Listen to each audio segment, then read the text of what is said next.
Bueno, el tema de la migración, que siempre tiene muchas aristas, que es complejo, que hemos procurado aquí abordar en sus distintas variantes, nos convoca a esta hora de la mañana también. Queremos saludar y agradecer por su temprana presencia en nuestro estudio a la senadora de la UDI por la región de Tarapacá, Luz Ebensperger. Senadora, muy buenos días, bienvenida. No, muy buenos días a ustedes, a todos los auditores, y gracias por la invitación. Sí, partamos con una afirmación que le leí que usted hizo en otro medio hace poquitos días, que la relación entre migración irregular y crimen organizado era total, ¿no? A ver si puede desarrollar esa idea, ¿no? ¿A qué se refiere? A ver, mire, uno lo aprecia en lo que pasa en la región de Tarapacá, ¿no es cierto? La región de Tarapacá, tal vez no tal vez, yo le diría que es la región más multicultural de nuestro país. Yo creo que uno tiene que partir por reconocer que Chile está formado por migrantes. Aquí no hay nada contra los migrantes. Lo que queremos detener es la migración clandestina, que va asociada al crimen organizado. Y yo le diría que hasta el año 2021, Tarapacá era esta región multicultural en que el migrante era muy bien acogido, pasaba a formar parte de la comunidad. Tenemos una gran cantidad de migración debido a la zona franca, al constante ir y venir de hermanos peruanos y bolivianos, que nunca habíamos tenido ningún problema, ¿no es cierto? Y el 21 empieza este ingreso masivo de migrantes, y particularmente le diría yo venezolanos, colombianos, ecuatorianos, que cambia este enfoque de la migración, que el primer acto que realizan al ingresar al país es transgredir la ley ingresando por la ventana y no por la puerta, ¿no es cierto? Y no queriendo pasar a formar parte de la comunidad, sino que vienen con una parte mayoritaria de ellos, yo no digo que sea todo, pero sí una gran parte mayoritaria de ellos vienen con un ánimo delictivo. ¿La mayoría, piensa usted? Yo le diría que un porcentaje importante, no me atrevo a decir la mayoría, pero cuando usted ve los datos de Tarapacá, hoy día el porcentaje de personas extranjeras en cárceles, el promedio en Chile es un 13, algo, casi un 14. En Tarapacá el 54% de las personas detenidas en la cárcel de alta seguridad Alto Hospicio son extranjeros. Cuando usted ve otros signos como la cantidad de delitos que Tarapacá, y vuelvo un paso más atrás también para reconocer lo bueno y malo que teníamos, ¿no es cierto? Hasta antes que esto empezara, Tarapacá, igual que Antofagasta, siempre han sido las regiones que en todas las encuestas de seguridad estábamos en los niveles más altos. Encabezábamos esos rankings que a nadie les gusta encabezar. Pero era una delincuencia absolutamente distinta. Era nuestro delincuente, por decirlo de alguna manera. El que pasaba corriendo y te robaba el celular o te quitaba la cartera. El número de homicidios en Tarapacá eran 3 o 4 en el año. Hoy día o hemos llegado a tener 63, 64. Empieza el sicariato, empieza la extorsión, empieza el secuestro extorsivo, el préstamo gota a gota, que son crimen organizado, son delitos importados. Y cuando tú ves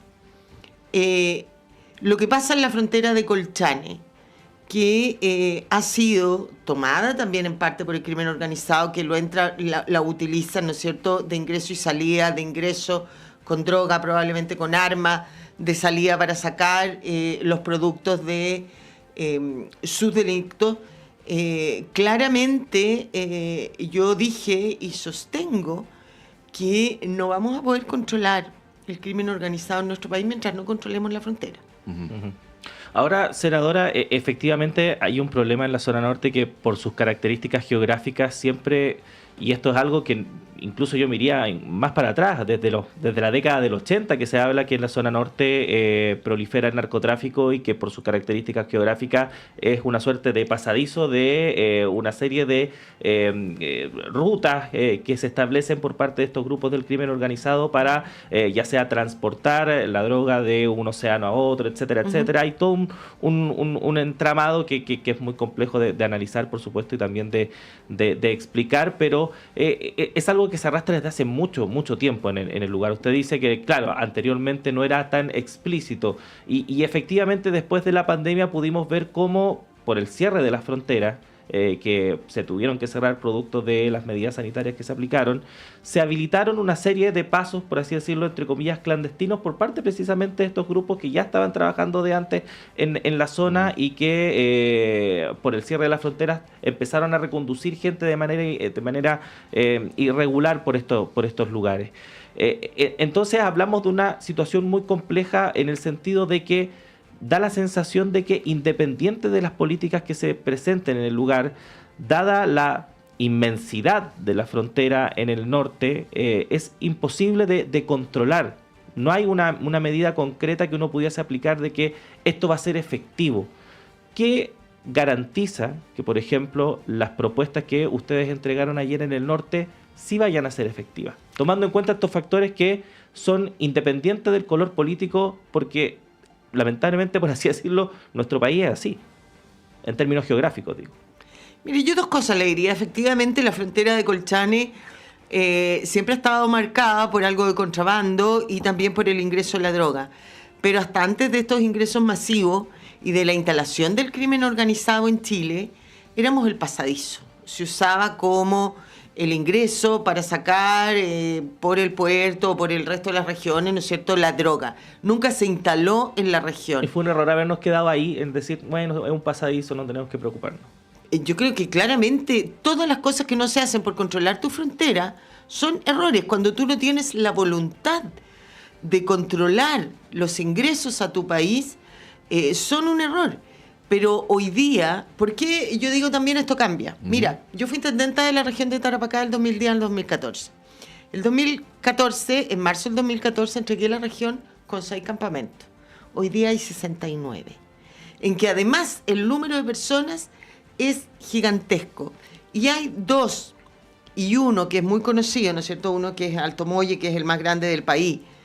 Proporcionalmente, además, a la cantidad de población que tenemos, realmente es como increíble que Tarapacá tenga el campamento más grande de Chile, ¿no es cierto? Y el otro, que es La Mula, que está instalado el crimen organizado. Nunca antes de estos ingresos masivos habíamos tenido al cartel de Jalisco instalado allá, al Tren de Aragua, a los gallegos como brazo armado.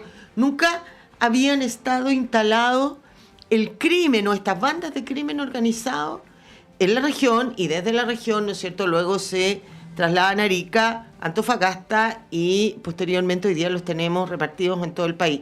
Entonces ahí hay un cambio, hay un punto de quiebre, de inflexión, ¿no es cierto? Si éramos, la frontera Colchane siempre ingresó mucha droga, nosotros limitamos en Arica y en Tarapacá, con 2 países importantes en la producción de droga. ¿Y qué era lo que venían a buscar a Chile, que ellos no tenían, ¿no es cierto?, y que nosotros sí tenemos por la minería y otras cosas? Eran los precursores. Entonces, ahí siempre había estado puesto el ojo, por decirlo así, de las policías para permanentemente controlar, y históricamente también siempre ha habido un gran decomiso. Ahí hay otro problema también, te diría yo, con la interoperabilidad de nuestras instituciones. Muchas veces la PDI, lo doy por ejemplo, como ejemplo, no es como por siempre, ni que siempre sea la aduana, qué sé yo. Muchas veces la PDI, por ejemplo, perseguía por meses a microtraficantes para llegar a la cabeza.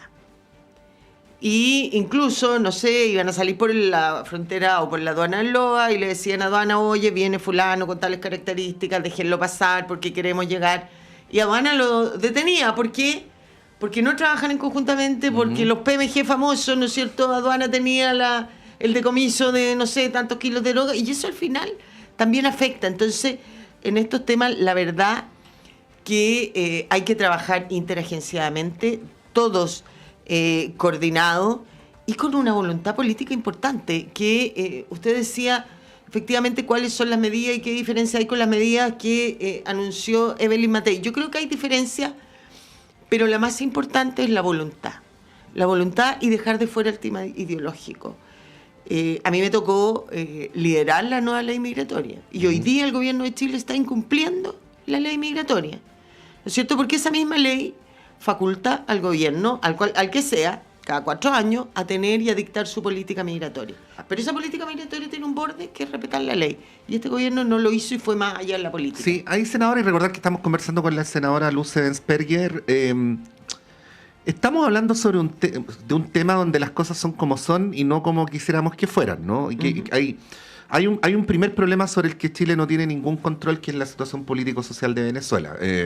Y no es una situación que vaya a cambiar en el corto plazo, ¿no? Estaba mirando para esta entrevista las cifras de Naciones Unidas, dicen que hay 7,7 millones de venezolanos que han salido del país como consecuencia de este tema. Eso está fuera del control de Chile. Y por el otro lado hay una cifra, no sé cuál es el número que usted maneja, pero estamos hablando de decenas de miles de personas irregulares en Chile. Y por lo tanto no tenemos 336.000. No tenemos un avión que se pueda llevar a esas 336.000 personas, ¿no? Entonces, la pregunta del millón es qué hacemos con esas personas que están irregularmente viviendo en Chile. Ahí está, por ejemplo, la idea, para no circunscribir todo al gobierno, del senador Osandón, de procurar regularizar para, por último, saber quiénes son, ¿no? ¿Cómo lo ve usted? Yo veo que es lo peor que se puede hacer. Porque son malas señales. ¿Y qué hacemos con esas 336.000 personas? Lo que pasa es que hoy día llegamos a 336.000 personas y a lo mejor hay más porque esas son las que se tienen control, que hacen el control biométrico, etcétera, etcétera. Pero es que si tú regularizas, primero estás incumpliendo la ley y segundo es un incentivo a que sigan viniendo. Porque ¿qué va a decir la persona que no pensemos en crimen organizado? La persona normal que está buscando una mejor calidad de vida. ¿Dónde voy? Y mira a Chile y dice, mire, es un camino difícil, pero llego, me reciben, no me revisan, porque aquí hay un hecho que yo lo encuentro inaceptable. En la frontera en Colchane está la aduana, el complejo aduanero, y a 100 metros está el principal paso donde la gente a vista y paciencia de todas las autoridades entra. Si tú entras por el complejo aduanero legalmente como corresponde, tú pasas por un escáner, te revisan la vestimenta, el equipaje, todo. Si tú ingresas ilegalmente a 100 metros, el militar que te recibe no te puede revisar. No tiene la facultad de revisarte, salvo, dice la ley, que hayan fundados indicios de que cometió un delito. ¿Cómo el militar va a tener fundado indicio de que cometió un delito si la persona acaba de poner un pie en Chile? Entonces, en el hecho no lo puede revisar y esa persona, alguna a lo mejor no, viene a buscar mejor calidad de vida, pero el otro trae droga, trae arma, trae dinero, cosas de las cuales las tres son delitos, ¿no es cierto? Recordar que hoy día si uno ingresa más de $10.000 ya no es una simple falta, es contrabando de dinero, es un delito que se sanciona drásticamente. Te pasan, luego te reciben, no te registran, te pasan a hacer control biométrico a la PDI, te reciben en un albergue 2 o 3 noches, te dan 4 o 3 comidas diarias, te ayudan a buscar pega, que también es ilegal porque la ley prohíbe a los ilegales trabajar y sanciona a los empleadores, y ahora te dicen, te vamos a regularizar. ¿Cuál es ese incentivo para el que está mirando a dónde va de no venir a Chile? Eso es un efecto llamado. Yo prefiero no regularizarlo. Cuando se hizo el control biométrico, la ministra de Interior dijo, esto no es para perdonazos ni regularizar. No se regularizan. No se regularizan. ¿Y qué hacemos con ellos? Bueno, tienen que hacer esfuerzos de expulsar. Ahora a reconducirse. Supone que han firmado un acuerdo que no han querido mostrar con Bolivia. No sabemos a cambio de qué, pero ya el acuerdo está, lo valoro, porque creo que la reconducción es muy importante. La reconducción es lo que te permite, sin mayor trámite, cuando te encuentras dentro de los 10 kilómetros alrededor de la frontera por la que ingresaste, reconducirte inmediatamente al país por donde entraste. Ese país internacionalmente tiene la obligación de recibirte porque él permitió un ingreso ilegal a Chile, ¿no es cierto? Las fronteras se cuidan de a 2 países, si no, no sería frontera. Y ambos países tienen obligaciones internacionales. Por eso hoy día Bolivia tuvo que aceptar algo que debió haber aceptado mucho tiempo. Yo lo he dicho públicamente también, el Ministerio del Interior o los Ministerios del Interior en este y en el pasado gobierno tuvieron esfuerzos para abordar esto. Pero la Cancillería brillaba por su ausencia del gobierno anterior y de este. Entonces yo creo que la voluntad política es importante. Dar señales equívocas va a hacer que sigamos viniendo y esto en vez de solucionarse va a aumentar. Y de eso se aprovecha, ¿no es cierto?, el crimen organizado, que además es territorial y hoy día ya no solamente somos pasadizos, sino que están instalados en nuestro país. Senadora, ayer cuando la exalcaldesa Matei realizó las propuestas en la zona norte, la ministra del Interior, Carolina Toa, reaccionó de manera molesta. Dijo que en el fondo se está replicando lo que se está haciendo en el actual gobierno. ¿Es así? Efectivamente, ¿qué medida, por ejemplo, de las que planteó ayer Evelyn Matei, usted puede dar 100% garantía de que no es algo que se esté haciendo hasta ahora? Mire, es que aquí son cosas distintas. Yo creo que no hay una bala de plata que tú digas, ya, esta es y con esto soluciona todo. Es un conjunto de medidas. Y vuelvo a decir, yo creo que lo más importante es las ganas real, la decisión política de controlar la frontera, que creo que este gobierno no lo tiene. No la tiene. De hecho, cuando aprobamos la ley de migración, fue el propio presidente Boric, en ese entonces diputado, la ministra Vallejo, Giorgio Jackson y otros connotados, autoridades políticas hoy día, que presentaron un recurso al Tribunal Constitucional y nos bajaron varios artículos. Y ese recurso fue patrocinado por el actual ministro de Justicia, el ministro Gajardo. Es decir, el gobierno actual cree que el derecho a migrar es un derecho humano, que las fronteras deben estar abiertas y que cualquiera puede entrar y salir. Cuando eso no es así. Yo, y logramos y lo discutimos mucho en la comisión cuando se vio la ley, y establecimos que las personas tienen el derecho a la libre circulación, pero en el mismo nivel de este derecho a la libre circulación que podemos tener cualquiera de nosotros, está el derecho de los estados, en este caso de Chile, de poner requisitos y exigir que tú entres por la puerta, no por la ventana, cumpliendo esos requisitos. Entonces, yo creo que la gran primera diferencia es la voluntad política, primero, de expulsar administrativamente y segundo, de llevar efecto la reconducción. Veamos en este año que queda y en virtud de este convenio con Bolivia, si reconducen. Sería fantástico y voy a ser la primera en alabarlo. Yo no tengo problema en eso, porque a mí lo que me interesa es que la frontera se controle y que Tarapacá deje de estar colapsado y sumido en el crimen organizado como lo está hoy día. Segundo, el monto de inversión son bastante distintos también, ¿no es cierto? La ministra Matei habla que la inversión va a llegar a cerca de los $100 millones. ¿No es cierto? Hoy día la inversión es bastante, o yo le diría, menor que eso. En la región de Tarapacá, y ahí voy a la tercera diferencia, ¿no es cierto? Se ha hablado de una inversión de cerca de 20.000 millones de pesos en infraestructura y tecnología. Yo la aplaudo. La aplaudo y me parece del todo necesario. Pero esa tecnología, si tú no tienes la capacidad de reacción en tierra, por decirlo de alguna manera, de nada te sirve, es plata perdida. Porque hoy día Tarapacá está llena de drones, de visores nocturnos y toda esa tecnología de punta. ¿Y qué hace el militar? Dice, mira, a 1 kilómetro vienen 1.000 migrantes. Hacen avistamiento. Cuando esos 1.000 migrantes llegan a la frontera, la Fuerza Armada no tiene ninguna facultad y por lo tanto ponen un paso en Chile y entraron. ¿Senadora? Aquí hay que modificar la ley y entregarle esas facultades para que no pueda.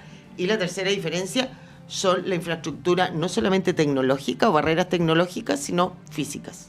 Sí, déjeme hacerle una pregunta que si usted fuera de otro signo político se la haría de todos modos. No hay problema. Por ejemplo, el tema de la delincuencia. En algún momento estaba instalada la idea que los gobiernos de derecha podían enfrentar mejor la delincuencia que los de izquierda. Bueno, los datos duros y lo que hemos visto en los últimos 12 años de alternancia en el poder no demuestran necesariamente eso, ¿no? Podríamos en esta entrevista partir del supuesto de que un gobierno de derecha, por ejemplo uno de Evelyn Matei, podría enfrentar mejor la migración irregular que uno del signo que actualmente está en la moneda. Pero los datos duros tampoco permiten como prever eso. O sea, ¿usted diría que si ustedes estuvieran en el gobierno, el resultado respecto a la migración irregular sería notoriamente distinto que el que tenemos ahora? Absolutamente sí. ¿Y por qué? Y además los datos duros te contradicen. Ya, contradígame. Yo hice un punto de prensa en el gobierno pasado, de la cual yo era parlamentario oficialista, y dije que el gobierno del presidente Sebastián Piñera, que hizo mucho más en migración clandestina que este gobierno, pero dije que, sin embargo, en materia de seguridad y de migración clandestina, al menos en la región de Tarapacá, no le había ido bien. Pero aún así, habiendo dicho eso, cuando tú hoy día vas a las cifras duras, entre el 2018 y el 2021 ingresaron 87.000 migrantes clandestinos. Sí, pero eso es porque hay un agravamiento de la situación político y social de Venezuela. El 22 a la fecha, que sigue la situación igual, porque el agravamiento de Venezuela es ahora al final, ¿no es cierto? Con 124.887. Y cada vez que la ministra va, ¿no es cierto?, al Senado, dice que han bajado, pero las cifras duras entregadas por la PDI dicen que han aumentado en un 40%. Los expulsados. En el gobierno de Sebastián Piñera, en el periodo 2018-2021, se realizaron 141 expulsiones mensuales, promedio. Y a partir del 2022, 85. O sea, hay una baja. ¿Es difícil expulsar administrativamente? Sí. Pero es difícil expulsar porque no se toman las medidas. Dicen, es que senadora, se fueron, por no ejemplo, los encontramos. Hoy a Venezuela, 2022, probablemente también. No, 2020. 2026. Oiga, se quedó bien atrás. Hace 3 años ya. Está bien. Hay algunos que queremos olvidar este gobierno. No creo que usted sabe que hay ciertos tipos de almas que son nostálgicas del pasado. Es que a mí la pandemia me quitó como 3 años. Es verdad. Como que deberían rebajarnos esos años del en fin, hoy 2025 y probablemente 2026, 2027 y 2028 y 2029 hasta que es supuestamente el próximo periodo de Nicolás Maduro. ¿Cómo podemos expulsar a Venezuela? Mire, yo creo que este gobierno debiera aprovechar la buena relación que tiene con Colombia. Colombia tiene frontera con Venezuela. Efectivamente, lo que Maduro hizo en el gobierno pasado y en este también, ¿no es cierto?, porque él no puede negarse a recibir a sus connacionales. Pero sí fregaba harto y te tramitaba con, no sé cómo se llaman, las autorizaciones de los vuelos. ¿No es cierto? El gobierno al que tú viajas en un avión, cuando no es comercial o qué sé yo, necesita las autorizaciones de vuelo, los planes de vuelo.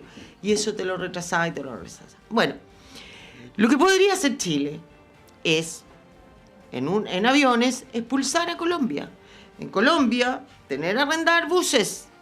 Todo esto no es que tú le entregues las personas que quieras expulsar a Colombia, sino que Colombia te ayuda a solo ejecutar lo que te lo permita. Y en los buses subes a tus migrantes y los llevas a la frontera con Venezuela. No los pueden no dejar entrar. No los pueden dejar entrar. Entonces, siempre hay una manera si tú realmente quisieras cumplir la ley.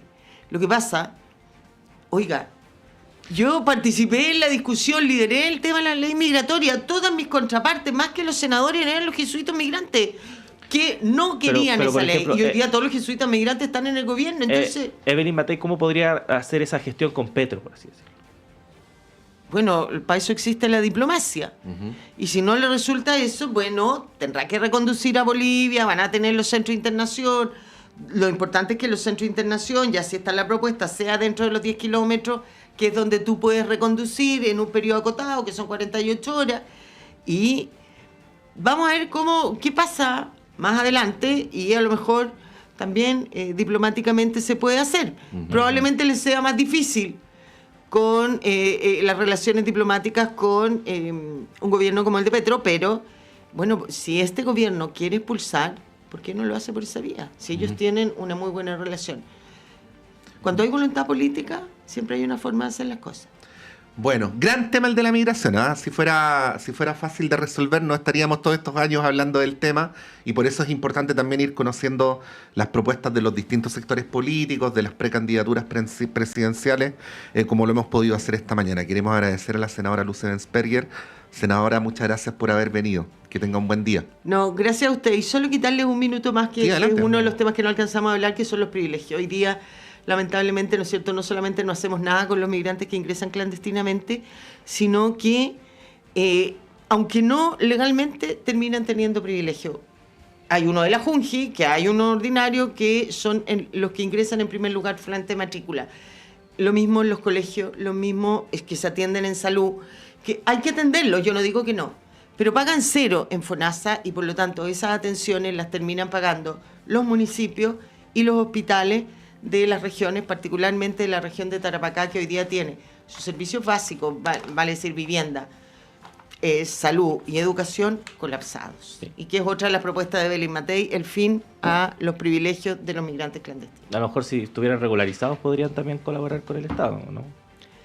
No así. O sea, regulariza y bienvenido todos los migrantes cuando Chile sea capaz de solucionar sus problemas sociales. Pero mientras haya un chileno o un migrante regular que vive en la calle, que no tiene que comer, que no tiene casa, que no tiene educación, yo creo que nuestra obligación prioritaria es preocuparnos de solucionarle a ellos sus problemas sociales y luego abramos las puertas y acojamos a todos los que podamos ayudar.